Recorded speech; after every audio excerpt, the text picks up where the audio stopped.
Geçen aylarda çıkan Vultures albümlerinden açıkçası ben çok umutluydum.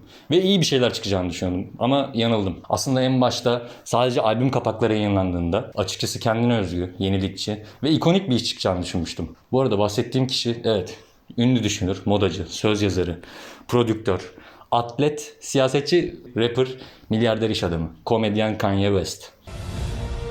Sadece son 2 yılda medyaya çıkan saçmalıkları ve Kim Kardashian'dan boşandıktan sonra yan sanayisi Bianca ile evliliği ve sürekli haberlerde olan özel hayatları, en önemlisi nasıl bir cesaret ile yaptığını anlamadığım Amerika'daki Musevi insanlar hakkında yaptığı negatif yorumlarıyla 2 milyar dolarlık servetinin kısa bir sürede anlaşmalarının sona erdirilmesiyle 400 milyon dolara kadar erimesiyle ben yine 2010'larda yaşadığı dönem gibi kaybolup en azından geriye herkesin övgüyle bahsettiği bir iş ile tekrar geri gelip eski pozitif ününe bir nebze olsun geri geleceğini zannetmiştim. Ama olmadı. En azından benim buradan gördüğüm kadarıyla bu Kanye West için tekrarlanacağını düşündüğüm dönem My Beautiful Dark Twisted Fantasy dönemiydi tabii ki de. 5. stüdyo albümü olan ve piyasaya çıktığı 22 Kasım 2010 döneminde tam anlamıyla müzik dünyasının çağ değiştirici olarak en çok konuştuğu ve müzik dünyasının mihenk taşlarından biri haline geliyor. Tüm müzik dinleyicileri tarafından ve müzik eleştirmenleri tarafından aldığı tam puanlar, övgü dolu sözler birbiri arkasını takip etmekteydi. O dönem Spotify gibi çevrim içi müzik sağlayan platformlar olmadığı için söylüyorum.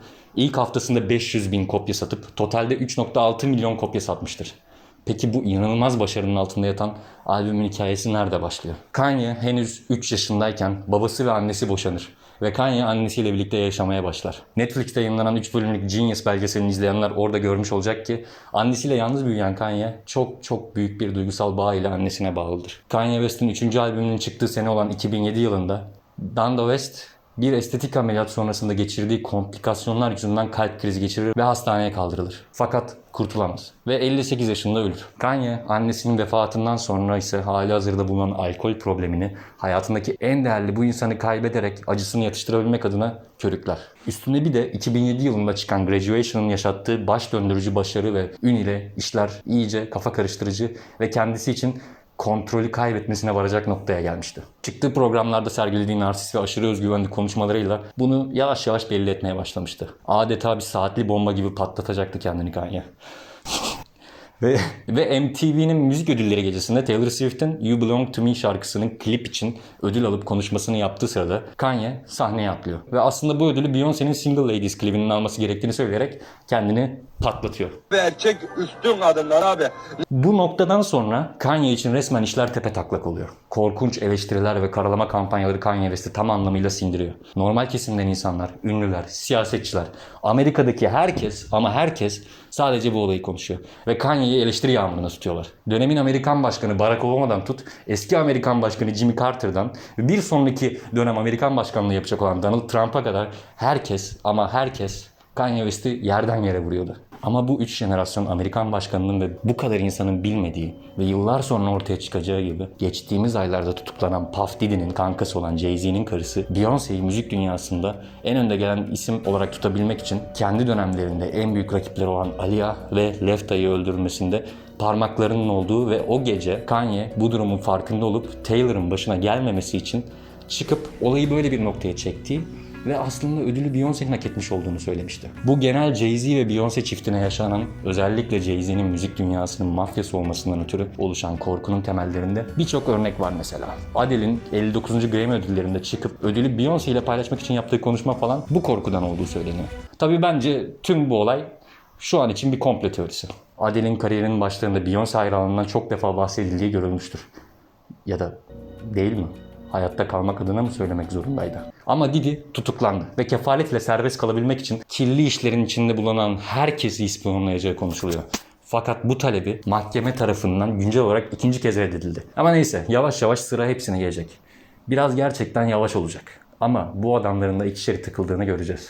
Açıkçası ben en çok da o sertifikalı aşk çocuğunu bekliyorum. Olaya dönecek olursak Kanye zaten alabildiğine duygusal, kırılgan bir adam. Diğer gangster rapperlar gibi değil. Bu olaylar onun televizyonlar karşısında defalarca özür dilemesiyle müziği bırakmayı düşündüğünü ve çok daha iyi bir insan olarak hayatına devam ettiğini söylediği konuşmalar yapar. O kadar acınası bir halde bu açıklamaları yapmasına ve o durumda televizyondaki sunucular tarafından teselli edilmesine rağmen bu onun için hiçbir şey değiştirmeyecekti.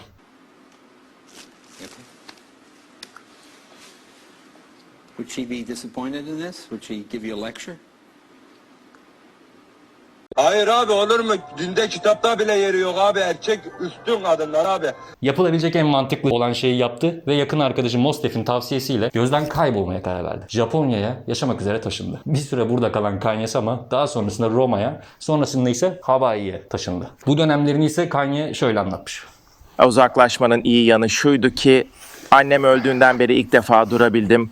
Çünkü hiç durmadım ve olan biteni özümsemeye bile çalışmadım. Aslında başardığımdan beri ilk defa durdum, başladığımdan beri. Bir mola verme ve sadece bir insan olarak, yaratıcı bir insan olarak daha fazla gelişme ve düşüncelerime, fikirlerime ve dünyaya getirmek istediklerime daha fazla odaklanma zamanıydı. Tüm bu kaostan uzaklaşıp dinlenme fırsatı bulmuş Kanye'nin geri dönüşünü ortaya çıkardığı albümün başlangıç hikayesi bu şekilde. Albümün reklam kampanyası da çok iyi bir şekilde yürütülüyor. 1 saat 8 dakikalık bu albüm için her türlü yol kullanılıyor. Ve 34 dakikalık bir albüm kısa filmi olan Runaway çekiliyor. Açıkçası Kanye'nin berbat ötesi oyunculuğunu görmeniz için izlemenizi tavsiye ederim. Niye? Biz çalışacak, kadınlara bakacak abi. Dinde böyle yazıyor. Kadın çalış. Albümün anlatısı bir bütün olabilmesi için temasıyla ve anlattıklarını yansıtacak bir albüm kapağına ihtiyaç vardı. 2010 yılında albüm kayıt aşamaları bittikten sonra Kanye kapağın oluşturulması talebiyle George Condo'nun stüdyosuna gitmiş ve birkaç saat boyunca stüdyoda müzik dinlediklerini ve sonraki birkaç gün boyunca George Condo 8 ya da 9 resim çizdiğini belirtmiş. Ve Kanye aralarında tabii ki de bunu seçmiş. George Condo'nun albüm kapağı tercihi.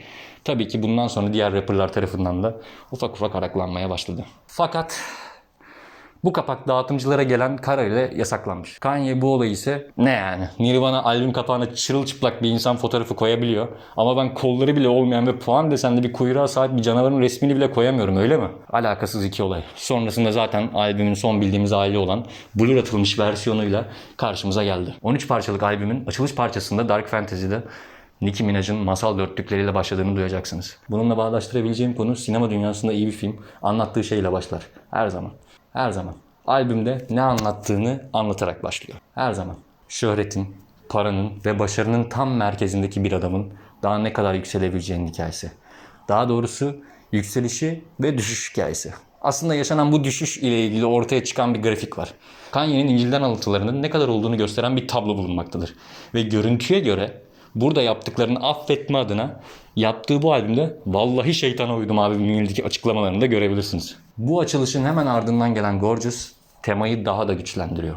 Nakaratından en küçük ayrıntısına kadar şehretin eleştirisini ve yorumunu barındırıyor. Kanye bu parçada Amerika'da siyahilerin karşılaştıkları stereotiplerin, damgalamaların, önyargıların, psikolojilerinde bıraktığı derin izleri ve bu etiketlerden kurtulmaya çalışanların hangi zorluklarla yüzleştiğini ırkçılık eleştirisiyle aktarıyor. Kariyerinin başlarında tipik bir beyazmış gibi bir imajla polo tişörtler giyip insanlar tarafından sevilirken şimdi siyahi kimliğini benimsediğinde eleştirilerin hedefi olmasını karşılaştırıyor. Albümün 3. parçası ise Power. Bu şarkının çok tuhaf bir olayı var bence. Bir programda Kanye bu şarkı için binlerce saat harcadığından bahsediyor. Hatta kelimenin tam manasıyla 5000 saatini aldığını söylüyor. Bu 5000 saat hiç kesintisiz bir şekilde günlere bölününce ufak bir hesapla 208 gün yapıyor. Bilemedim yani bazen dalga mı geçtiğini, ciddi mi olduğunu anlayamıyorum ama bu bana gerçek gibi geldi. Ama en azından bir konuşmasında bunu aydınlatması adına şöyle söylemiş. Rekabeti düşün, hatta bunu kendi sesiyle dinleyelim. Rekabeti düşündüğümde sanki geçmişe karşı bir şeyler yaratmaya çalışıyormuş gibi hissediyorum. Michelangelo'yu, Picasso'yu, piramitleri düşünüyorum. Bu yüzden Power gibi bir şarkıya 5000 saat harcıyorum. Sonra albüm All of the Lights, yani gerçekten de tüm yıldızların olduğu bir şarkıyla bana kalırsa climax noktasına erkenden çıkıyor. Ayrıca adeta bir Didi partisi gibi herkes orada. Hepsi orada.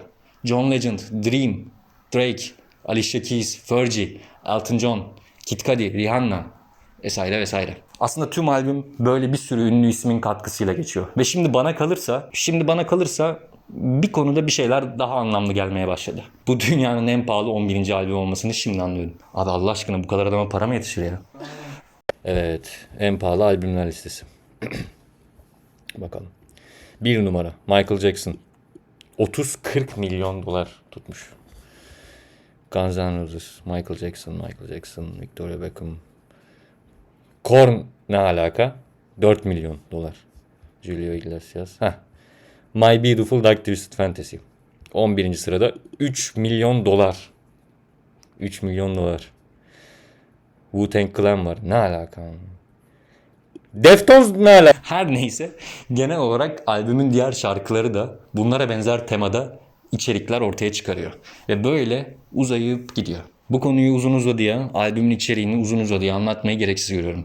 Böylesine iddialı ve riskli bir projeyi mükemmele yakın sonuçlarla nasıl kotarabildiği zaten anlaşılmaz. Ve ben de anlamadım ki anlatayım. Sonuçta ise benim gözlemimde hip hop hayranları Türkiye'de ve tüm dünyada memnun edilmesi çok zor bir grup. Yeni çıkış yapan sanatçılar eskiler gibi tınlamadıkları için kötülenir ve kabul görmez. Şu an yaşanan paradoks Türkiye için 2000'lerde, Amerika için 80'ler sonunda olan sanatçılara benzemesi ve bir yandan da onlar gibi de olmaması gerektiğidir. Bu üzerinde yürünmesi çok zor olan bir ip bence. Bir de karalanmış bir müzik kariyerine sahip olan Kanye'nin özellikle ana akım sanatçılarının başına gelen nasıl işler koyduğundan çok kim olduğuyla ilgilendiği bir medya içinde böyle muazzam bir iş ortaya çıkarması gerçekten onun şu an yaşayan en büyük müzisyenlerden biri olduğu hakkında benim için yeterli bir kanıt.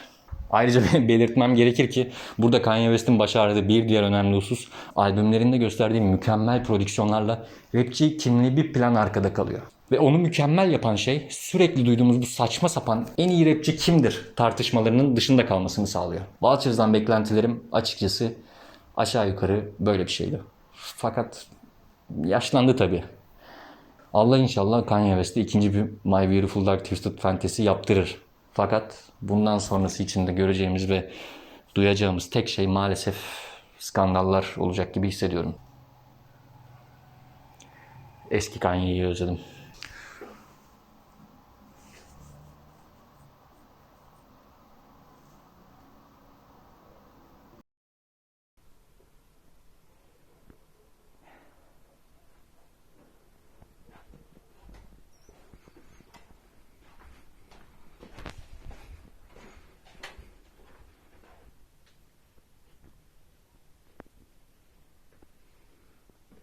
When I work, man, rather than me sorry, let him gelmiş.